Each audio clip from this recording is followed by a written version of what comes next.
mai tātou o Jerusalema fau. Tātou te mua ia mua o patia patā.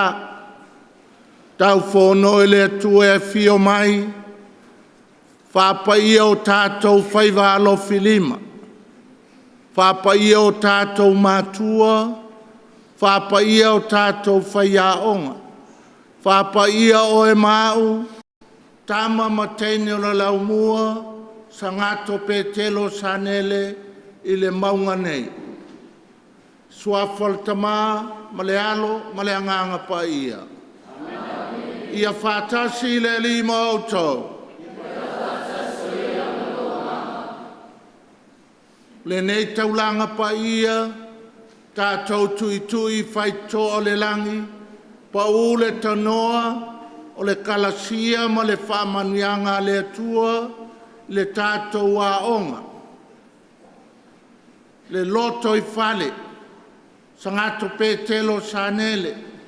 Le po kalame o le nei tausanga. Lua o lua lima. E a fio mai le atua e whamanuia. Ia tātou mea aonga. Mau tātou polo kalame. Whamalo si au le tamaitai pule. Ma le vasenga o whai aonga. Ia, e mōria fo ile nei taulanga pa ia, mo le awhionga e apa tele tāmati. Tono le pōt, o le tātou laumua, o le atu ua tātou, mo le ngaluenga fōu, Taitai o le Kalesia I Marshall Islands. Ia, mana tua pa tele tātou talo, o le whaiwhi au e pōti sangele, koe la vele pōda 6, whaftai ia pātele le alofa ia onga si o tātou puleanga.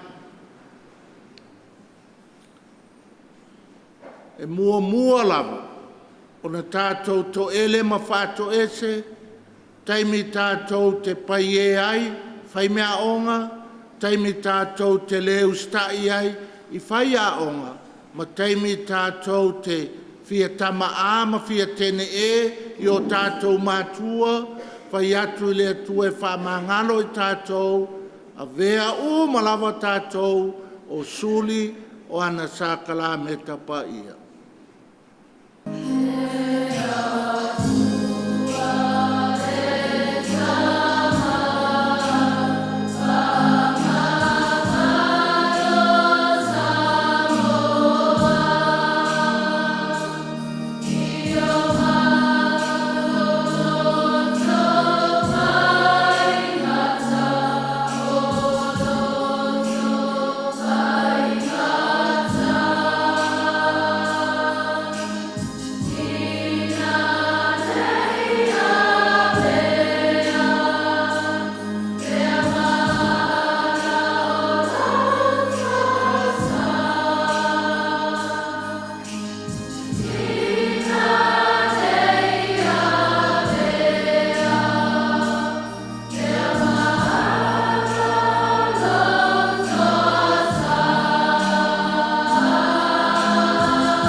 whamaya te tātou le tua e ona le mana uma.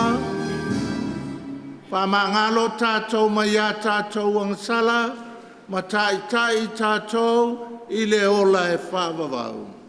I mea au pito alu ngā.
Le tamai o lo mātou tupuanga ma lo mātou amatanga.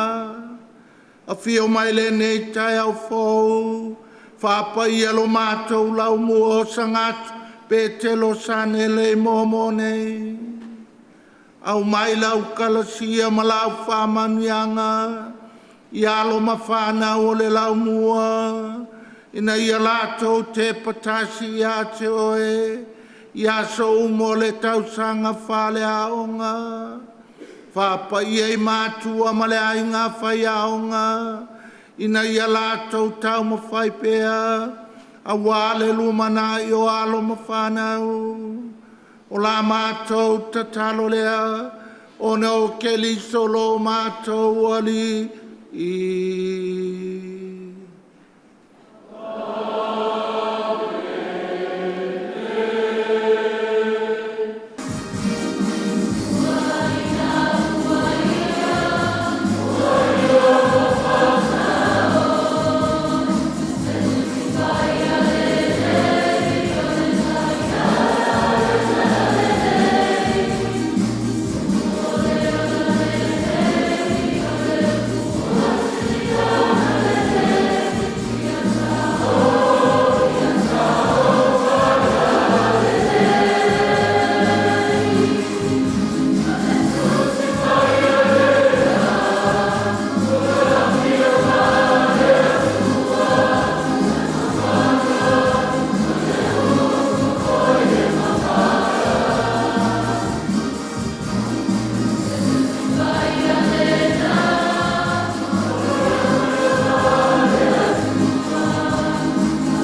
Folfolanga, mai le tusi o si rako, ono mata upe ono, a mata whaitawina mai lono whai upe 5 se I whangata mai I le 10 malfitu. O le matua, e le aise me mawhaatu saina ma le wo wha maoni. O le upuanga malu, e whaato o tele ina ai au wo, ma whaafile mu ina ai au fili. O le laulau whaiva o tangata mi o le lei, e whaula I ai le upu maalie. Ia to tele ni e whalawhani ma oe, a ia to atasi mai le to afe o e pūlenga whaatasi ma oe. A whai e te fia whaisa uo, ia e whauo I ai pe a uma ona tofutofoina. A wafoi e te whātua tua vave, na wā ia te ia. A wā o le tasi whauo, whaai tū la. A e te a ese o ia I le aso o le puapuanga. Ua I ai ma le wo e liliu o ia e whai maufili. Ma le wo na te talaina le ino ino, o ma se inga mai whiupua inga na tupu ilo o ulua wā. E whauo le tasi, pe a whaatasi ma oe ilo lau ai. A e alo ese o ia I le aso o le puapuanga. A whamaoni ia te oe lau wo, e avea o ia I se lua te tutusa. E whawhea ngai foi o ia, malou au a inga e pei o se maasani. A whai ua whamau lalo o ia te oe, ma ua tau whaatau waa ia te ia.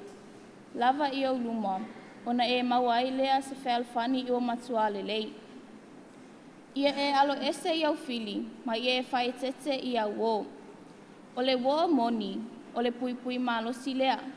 O le uana maua, ua maua e ia le tuunga o loa. E le ai se me ma whaatu saina ma le wo wha maoni. E le tusa foi se whaputunga auro, po se whaputunga ario e whatatau ma le lei o lona wha maoni.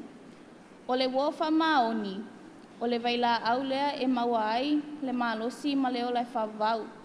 A e maua lava e I lātou e matatau I le alii. O le matau I le atua, e maua ai e ia le whaawo le lei. A wā e tusa fo'i lana wo ma ia. O le upu a le alii.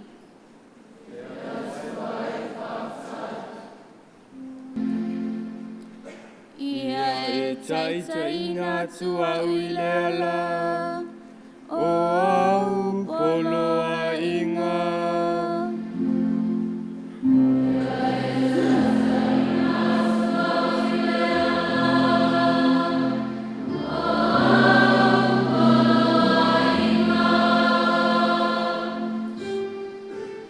Ia whawhetai au e lea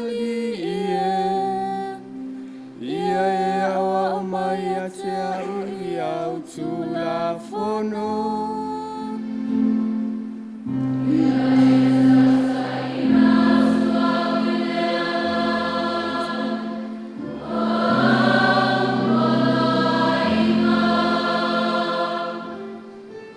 O te fia lawa o iau tū la whono. E le ngalo ai a te au o lau a Afioga.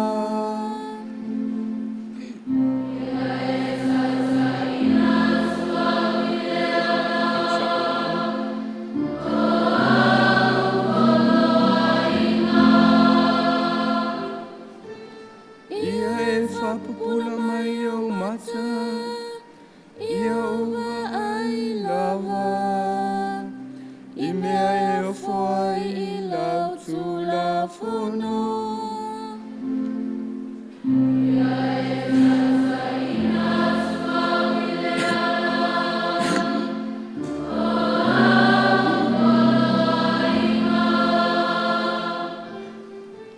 Ia e whaino mai a te au lea lau au whe au.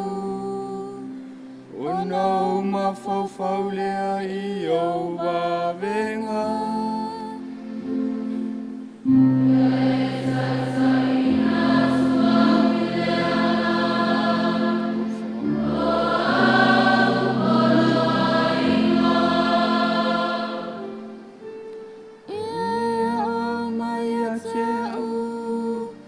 O nau ana lea I lau tū la whono. Ma o tau sia malolo to atoa.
Fatasi leli I mauto.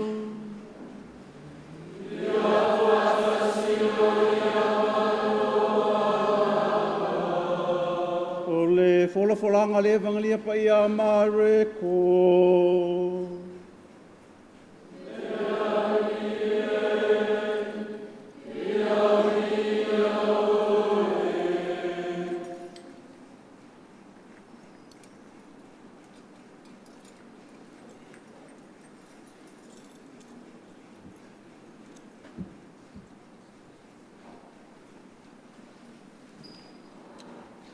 Aise le talia le malo le atua, whaapei o si tamaititi, e le sao lava ia I ai.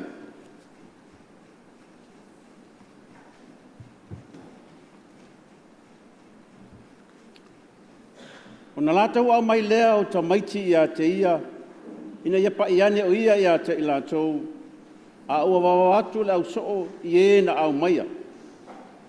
A ua si la fia Yesu, na ti ngā I lea o lona fina ngalo, wana whetalai atu fo I a te ilatou, ina atu mai au ta maiti e o mai I a te au. Au ole vavao I a te ilatou, au a whaapei o latou nei o e o le malo le atua. E moni o te whai atu I a te autou, aise le talia le malo le atua whaapei o se ta maititi, e le sao lava ia I ai. Na si tia le e ia o I latou I ona lima, whae fo e ona au I lunga ia te I latou, ma wha amanuia ia te I latou. O le tala le leia le ali.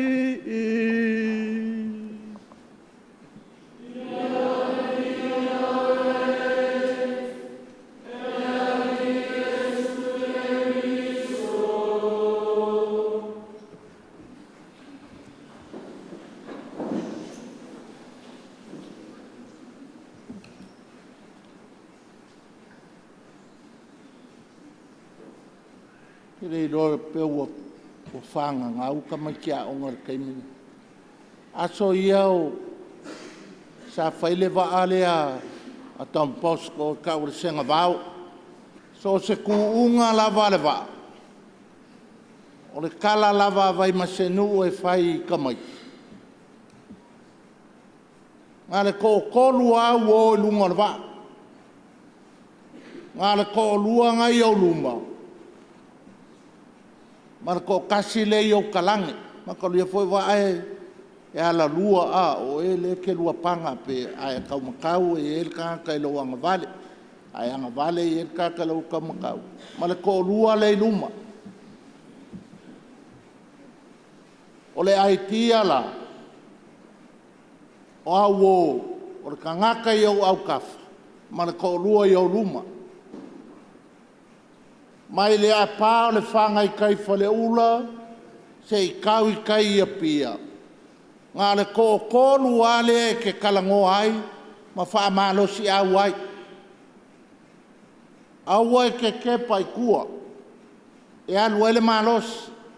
Ngā le panga le luma, ma lau kama le au kafa.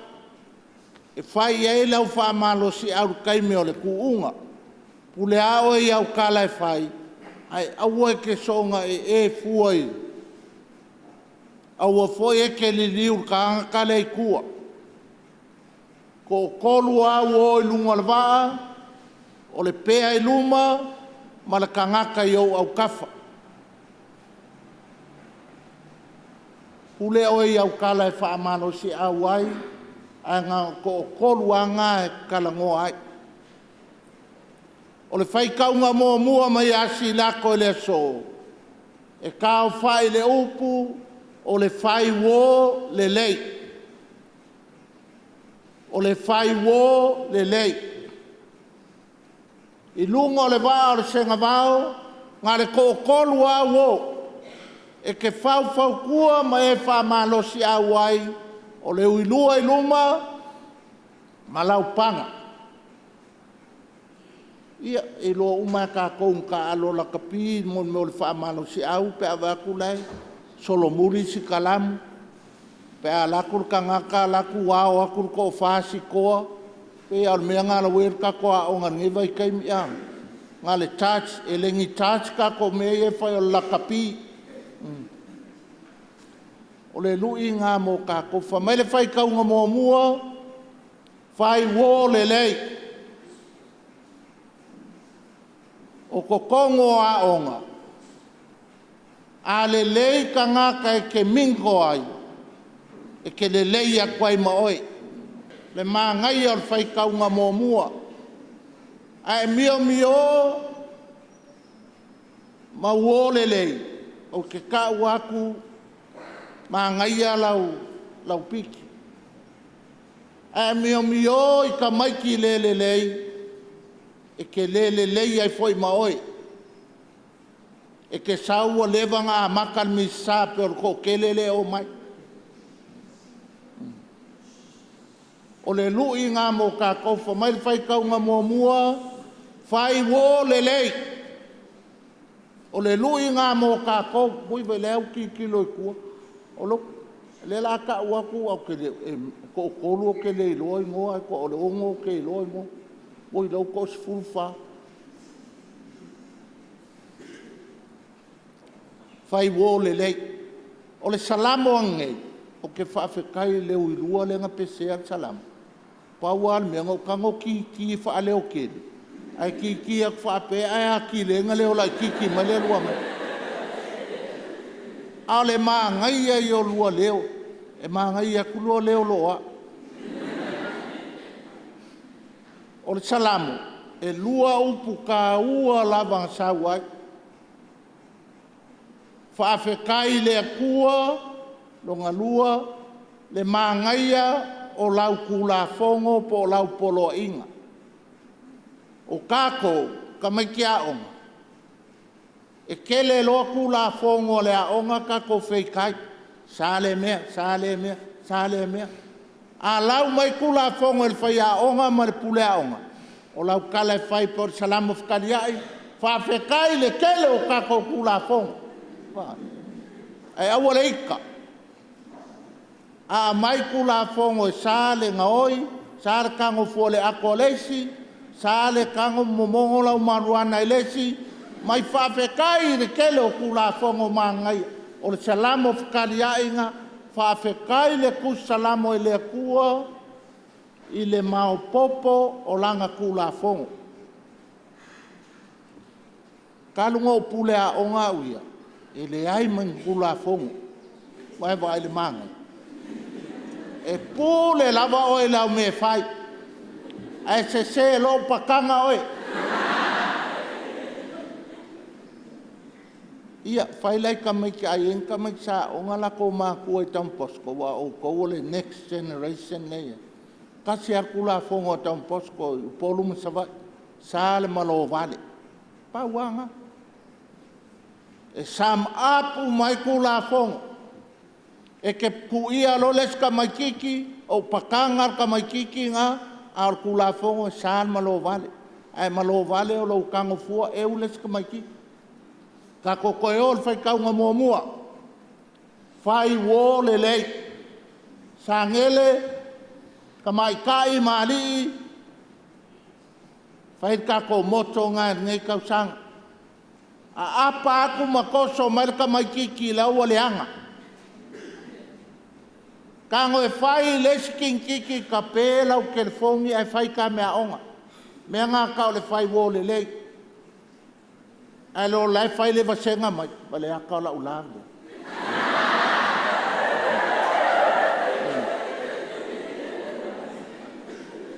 Fai wo le lei. La ka koeola le salamo fkalia. Ia e loa whaafekai. Whamare fai salamo whaafekai lo uali. Le maangai au lau polo a inga. Ia e loa whaafekai au whai aonga. Ia ka ko sui le angava ngai kau sanga ka walu le alo ko mumu e alu lunga le whaafkai. Po le ale oke o le whai aonga a kuua. Thank you, mister, for your oke today. Whatever. I love your oke. E le aise makua e le. E alanga oke le makua o le alo whai aoe. E ala whainga oke le whai aonga o le mangao ia le lei oe. Ai ai lar ka mai ki o ke a koe whali. Mai ua pe anga whaia o ngai sangele. U mai ko o lea. E le le oke. Ai whaasa le whasi o ka mai ki. Ula fongo ngā lo ia ne vai kai. O le maa ngai ia le maa ko vai kai mi ngā whaakanga le whasi o ka mai. Mo ia o le maa kai mi mo ka o ka whaia o ngā kaika ngā le sesea u mai le lua le wha. Al kai mingai, ngā lua le wha whan pui pui whaia o. Wai le leanga o mea le maalo ma kula fongo le wai ai. Au kula fongo le alofa. Ia ka koi loa, whai le angavo le whawhekai. Whawhekai lo ki ngā lo kama, le ungai mai o oe le aonga. E le aise luma ngai o Samoa, pea ka ko wo e kulei le aisa ia pia mangu. E iai le luma ngai o Samoa, pea ka ko wo e ungai le aonga. E ungai le aonga, so ko e alua ia pekelo sangere. O le sangako o le kako patron saint o le kako kolis. Anga le ai pekelo sangere. E le ola le Catholic faith i kokongu o le Pasifika. Wa fiu fai fe au e fai me le lei fotuna ma walis e ngā oi kangaka e whaaleanga mea fiu e fai ai le i give up ai pekelo sangele ma le felela ma le sipakele ngā ia e fau le me le lei o le lako kan kongunga e iai le aso e ale polonga e fai aku le mea o mai ka ngaka fotuna whaaleanga o le feikai i fai au.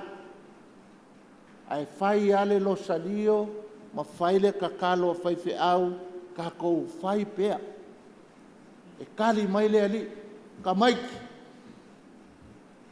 Fai le mea onga. Ko anga e fai le mea onga. E kali mai le kua se kaimi. E ke loa la koe ka penga le malisi e koe foi. Wa kolosi li pengi, it wasn't a successful mission. Ai ngā masaa lo le koko pe ke lo sangele le ingo ai o kou o inga. It was on fire.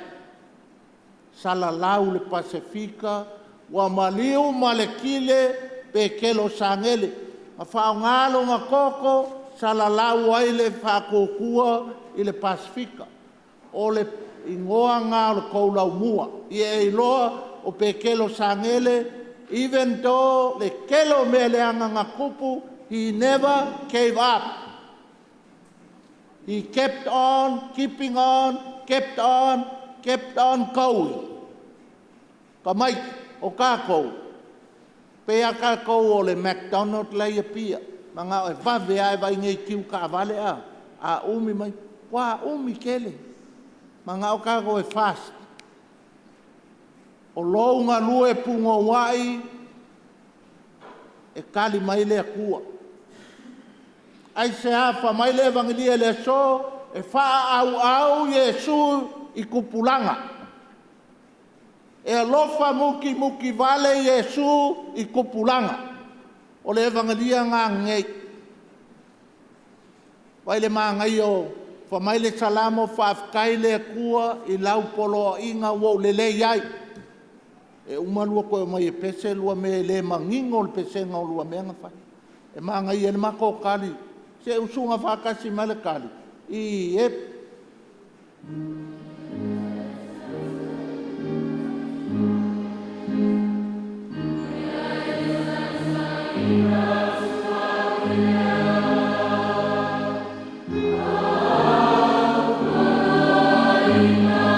Koe sau whapawa mai.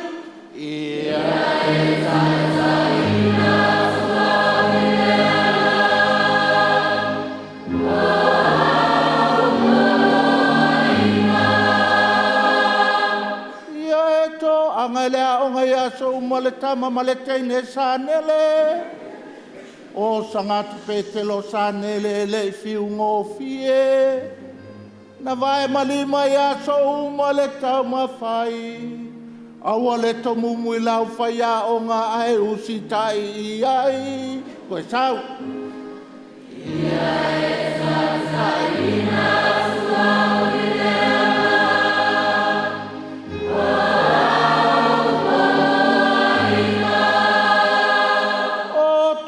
Fono le lau mua ua le le iai.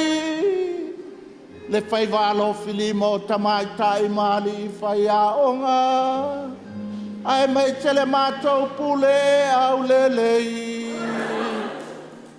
E o koukari mai e lorkari e. Koe o sorkari.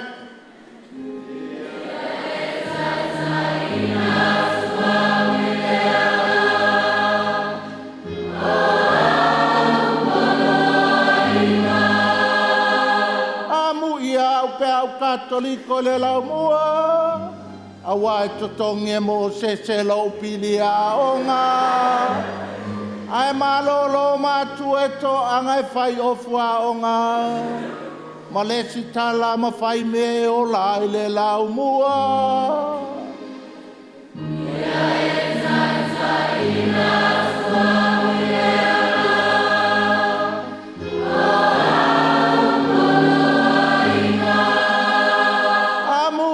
Sanele lo Mosese la e pule ai. Awa e tuai mai le lotu e awha e lau koko e lo ulu. A le tua vanona I whai a onga. O no le alofa I tama matene o le lau mua. Ia e sasa ina sua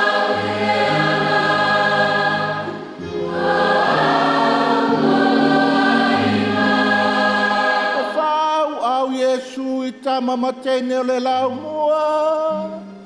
O mai loa na I o uso matua whawhine.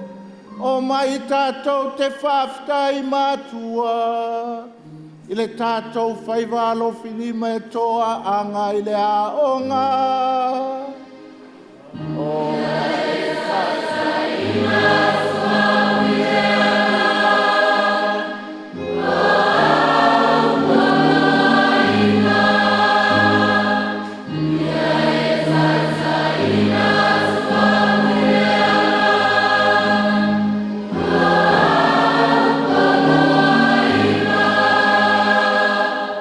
Foltama, malealo, maleanganga paia. Lau Afioga, Reverend Father Mosese, whaftai mo le whiau whaala e au. Mo I tātou le nei tae au e mese le nei wha moe moe. Lau Afioga le tamā puleanga Afioga pātele. Tamaita isa sunga te atonga mawhaletua suia komito sa ngele. Tama matene tuai pa ia o mātua uo mai māsani. O tō pa ia mamamalu o le anu unu atu ia. Malalangi whaapito au langi I whaiva o le usuokunganga. Mo I loto I upu le vau nganganga, awa o pa ia lava mai le vavau e o le whaavavau. O le aso e tala aloa I aile nei tausanga o onga mo whanau le polisi o sanga to Petelo. O le nei tae au foi, o le a whaapai nani si o whanau ua whaamanu ina I tō whinga Taitai. I'm very pleased to present to you Chanel College Prefects for 2025. Can I please ask them to come up?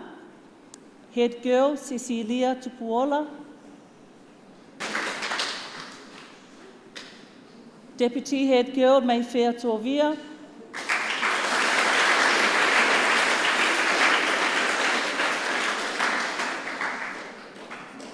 Supporting prefects Fa'apusi Emanuele Pauletti.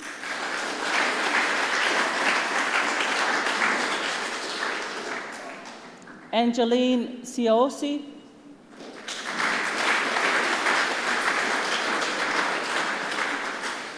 And Enaline Eneliko Tanielu.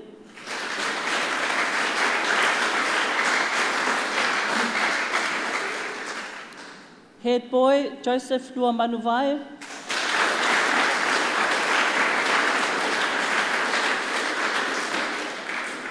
Deputy head boy Leroy Tupuola.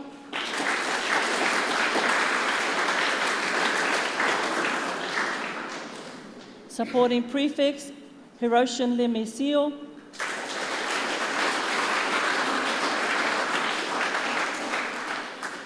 Taulima Tofaiono.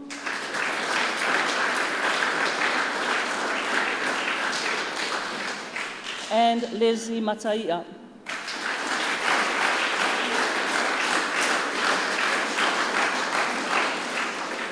May God bless you in your duties that you undertake as prefects. I respectfully call your Reverend Father Mosese for the blessings of our prefect. Whaftai mai manuia. Afio mai oe nganga paia. Whapaia Taitai o tofi ne le laumua lua o lua lima le nei tausanga. Ia vea la tau ma vai malima. E tā vale ai le Afio sangato Petelo sanele. O le mea iai le feitanai au mai o tau le whealofane. O mea iai le vevesi. Ia o mai o tau e tausi le file mu. O le mea iai le faitala ma le ifalata. Ia o tau au mai ai le vai o le alofa. Ma le fai wo le lei. Uso matua whaafine o tusi lima iai. Tamaitai pule ma whai a onga. Whamoe moe le ali. Become a servant leader. A servant leadership. In that way you promote peace and harmony within the community of St. Peter Senau. Ia tolo toto e whaile mea sao ma le mea le lei. E lango sua i le ainga whai a onga ai mimitai o tātou mātua. Ia vea o tau ma wō le lei o tāma matene o le laumua. A whio mai oe a nganga paia e whāpaia o mātou Taitai le tamā, le alo ma le nganga paia.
Sa tau talo sia le sama pa ia pope Francis.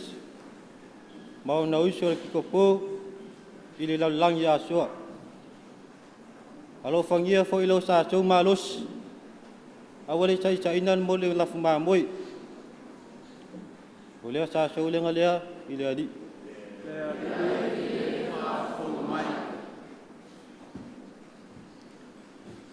Tatu tatalo mo le file mua lo langi.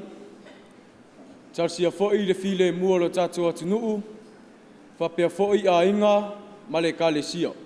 O la tatu o lenga lea i le li. Tātou tarsia tama paia. Akiepikopo Afioga Mosese Vitolio tui. Ia mau pelon malo si tino ma fau a sisilianganga. A warte tai no laf ma moi samone. O la tātou o lenga lea i le li. Ia tātou tarsia tama i taipule. Lea inga whaia onga. Whapea tama mtenyo lau mua sanga tupete sa neli. Ia tātou tarsia foi. La tolo o alofa mai lau mua. La tātou o lenga lea i le li. Tātou tarsia le upofola. Ia whaimta i ala la tātou sa varinga le ne tau sanga whale a onga. La tātou o lenga lea i le li. Si o lofa le sina o le tina o le anga.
Lau mua o sangato petelo sa ne leo tau talo ne ia tali leia la tātou taulanga e le atua le tamai ona le mana uma.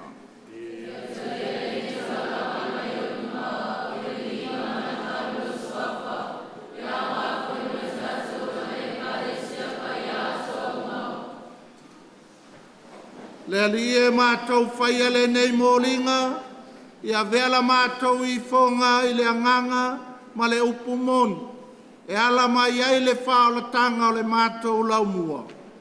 Le mātou o le ngalea, o nau ke li solo mātou wali I.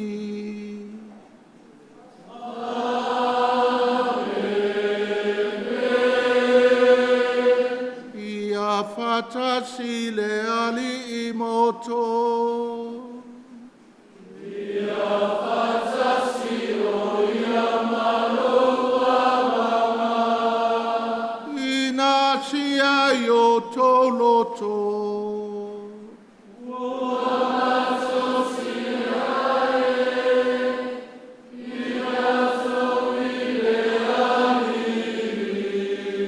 Tato whaftai, le alilo tato watua. E tonu, mawatata urea. Le tamau le tua soifua whawau e o le malo simalava, e mimita le matou lau mua e whaftai ia te oe, e ala ia ke liso. Ona le alofa tu noa wa wha malu ailona maliu. Ona le whatu o tua e ola wa mātou whailo ailona toe tu.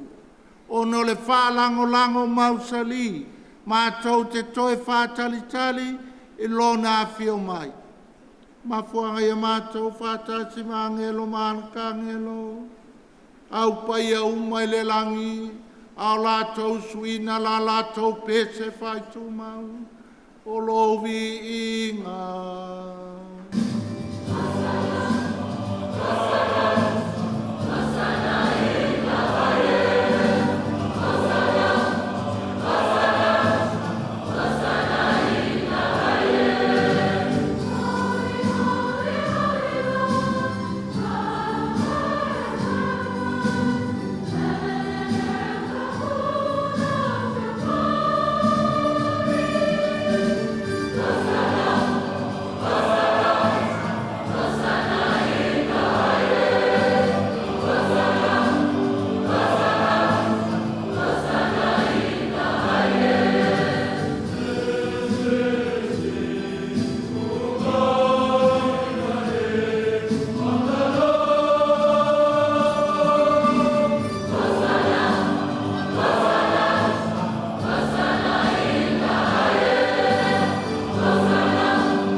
Alia wa matua pa ia lava o le punanga o pa ia uma. A wina mai lo wanganga e whapa ia ne me alofu. A veo la tō moi mātou o le tino ma le toto o lo mātou wali o Yesu Kelis. Au leitu ina hitu ia le oti na ia tali elo na lava malie na tango ia le areto ma vatu ia te o le whaftai. Tofi ia le areto ma vatu lo na uso ma le whape atu. I nāwhtango fia iai o tō malava ma ai iai o lo tino le nei e fwoi na atu mo o tō.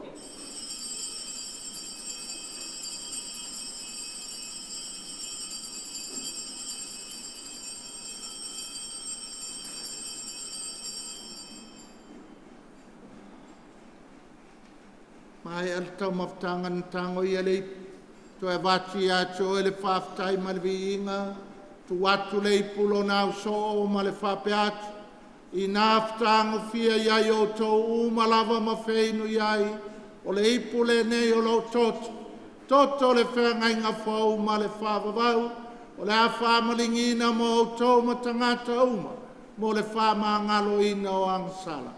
I o tō whaia le nei sauninga, ma whamanatu I a te a.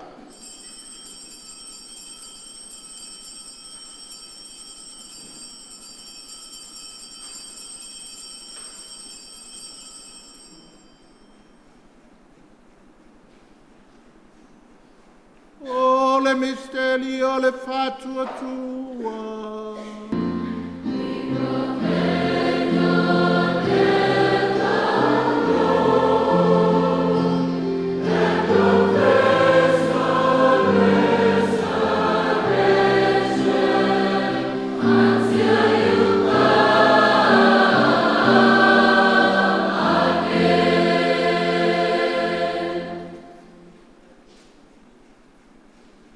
Tungolon maliu malona to e tu mato te mori acho ele tamae le nei areto le ola ma le nei po le whaalatanga mato te whafta yacho e walo ye mato e tutu yo luma au au na yacho e pe soso ad mai a mato uma we wa mau tu whanga le tino ma le toto ke liso ina ia whata stasia i mato i le maftanga e tasi a le anganga pa ia.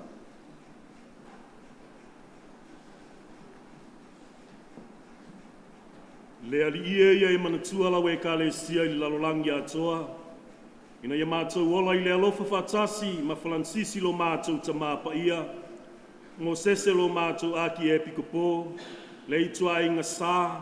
Le au nofo voto. Lau au whai ngā luenga ngā lue. Ia e maise o le lau moneo sa ngata petelo sanele. Le ali ia e manatua o mātou usa matua whawhine wa fwoi atu lo lātou malolonga, ma le wha moe moe le toi tuae. Ia e talia i lātou whatasi ma tangata malili uma le mala malama o la ufio. Ia e alo whamai ate i mātou malava, ina ia mātou au ngā mātou te awai whatasi le ola wha vau ma Maria, le tina tau pou o le atua. Iosefo pa ia lana tane, whatasi ma apostolo, sa ngato petelo sa nele lo mātou surufanga, ma le aupa ia uma o e na whaatino ina lo finangalo i tupulanga uma. Mātou te fia vivi i ma whaane ene whatasi mai lātou i la wafio, e lātu la walo o Yesu Keriso.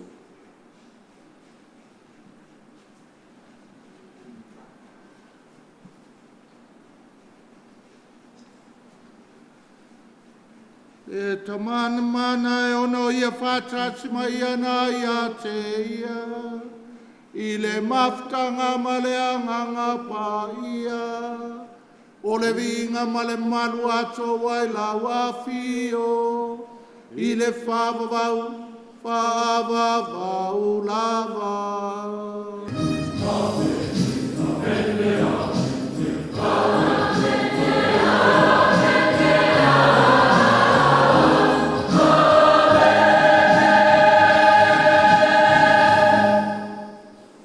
Atou talo ma le whalangulango le tama, le tatalo nawa o e ke liso mo i tātou.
Mātou le lie mai le anga uma, au mai a mātou le file mu, i o mātou aso, I lo alofa muti muti vale, pasau mātou mai le angasala, pui pui a mātou mai atu ngalunga uma, a mātou whātatali atu ma le whā moe moe fia fia, mo le fia mai o le mātou whaola, o Yesu ke liso.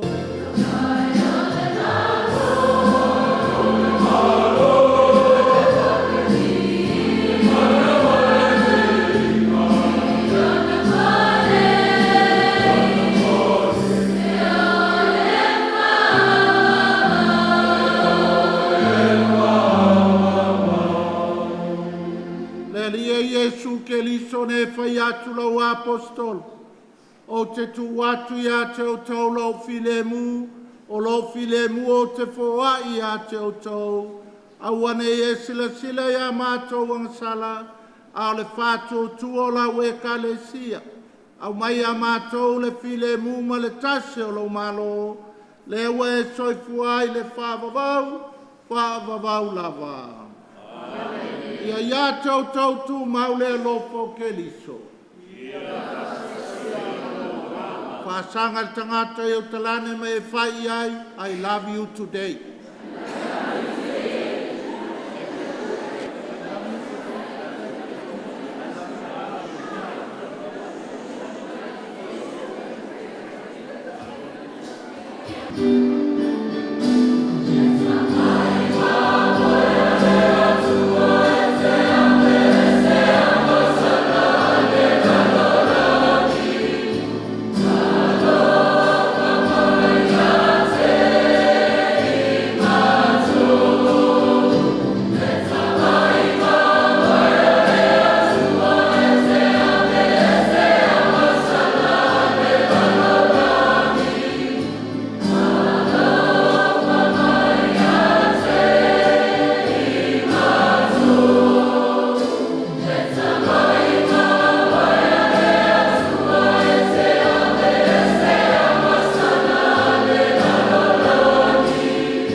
Yesu ke liso. Whauta i lena te vesea ngā sala le lalolangi, a muia o e mā, wa walau lie le tali suanga le tamai māmoe.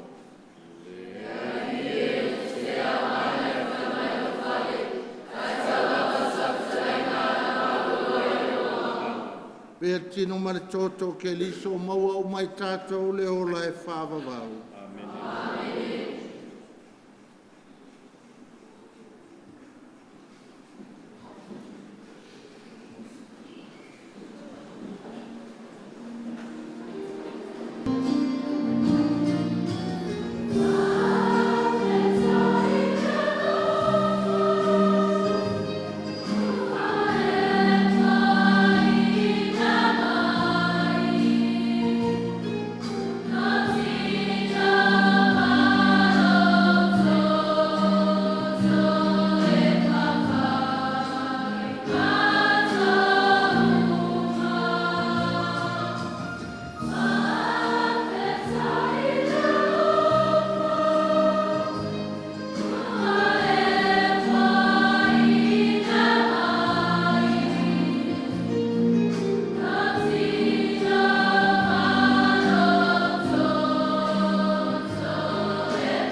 Ia le tua whapo e vanga foi, tātou mawhitanga le nei aso.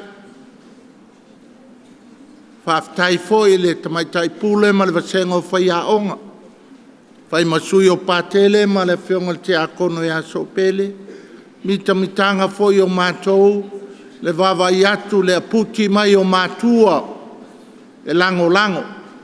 E kolu ava e ngā so se aonga. Ba e ngā e whau ai le aonga.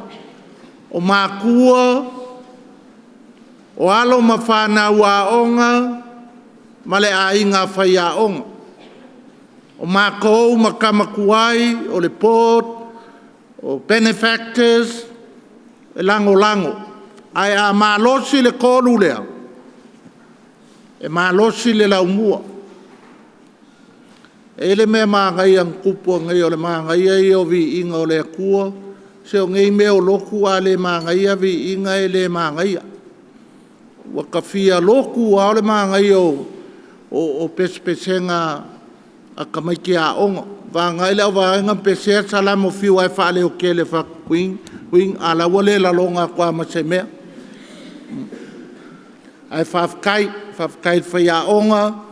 Ka penganga o kako o vi inga. O le loku. A māngai, ke ro mea o fia loku assembly aia. O le māngai o pese. Yeah, Jesus. You know. A loku pope. A le alua ma. Le whafkai ai le laumua mo le māngai o vi inga. Le aso ngei. Mā kua mwhai aonga. Mai se pati mo ka maiki o le laumua.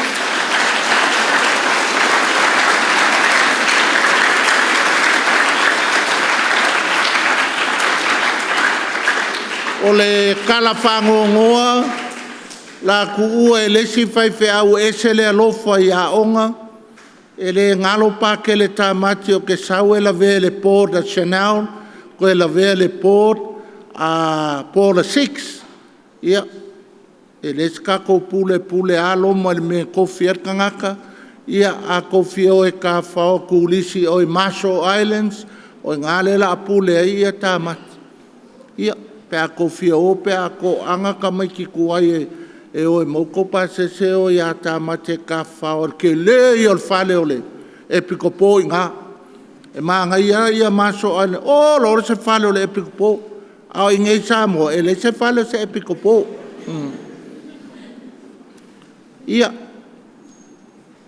fa kai so pele mo fa vangole man e kua mai ele la mua wa o le manu piko e laka e kele manu. Ia e maanga ia e ola ili ma ko e o uma mea i.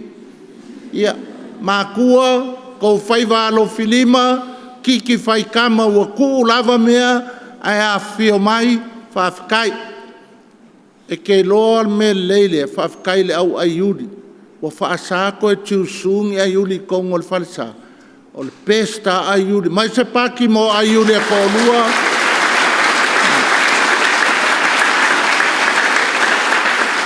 Ia.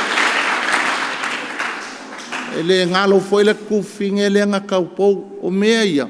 E misi a kako o le kamai kain kaupou. Maanga ia. Kama nga aiuri. Pawar me vai kama. O le aiuri aso o aiuri.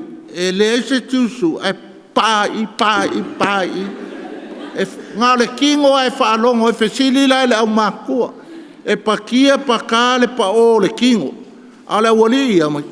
Ai lei ma se e fefe. O le mea ka pō le kingo e pē foi ma le lafa ngai ka walua e ngāre. Whafkai lau kalimisa, le lei ke le kalimisa, lau a whionga ka mai kaipule ma le malu a whaiaonga mākua. O le kausanga fōu e koe o mai e whaiwhi au malisi.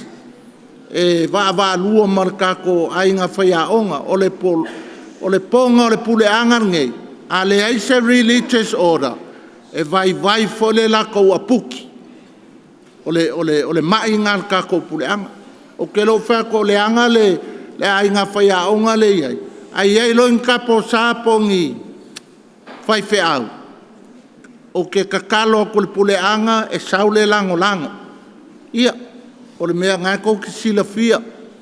E pei e le lango lango pe awa ai mai e le inka po sa amangi whaiwhi au. Ia, o mai ka makuai, e le ilonga lava le anga mako fongo popolo le ia ka makuai a popolo, au ka kou e sili aku ngā mālosi ka kou ka makuai. Ai lele ia ka kawhia whaalongolongo ale aku, lau a whiongo le mea alofa le e waku male a onga, se lau afe e wa ele alo fia, iau sau a mai le pule male. O leo ke kalo kuai ka makuai, mama ken kuai. E alang mālosi Mary Matio, o le mālosi o kama ma ken kuai. E alang kau le mālosi kako, e o kuai a kama kuai ma ken kuai whamai, tō wha ina oe tō wha. E lei Mosese koe fia kaonga mai e whaikako la onga. Manguia le aso whaftai. Ia tātou tatalo. Le atua manae, fe so ani mai le lau mua o sangato petelo sanele. Wa e whamanuia i mātua ma whai a onga, ai mai se le lau mua le nei tai au fau. A mai le lau ai o le sakalamento leo kalestia, mātou te tiu wha matala o ai, nei tai au e o le whavavau. O le mātou tatalo lea o no keliso, lo mātou wali i. Ia whātasi le li mautou. Ia whamanuia mai le tua e ona le mana uma, le tamā, le alo, ma le anganga pa ia.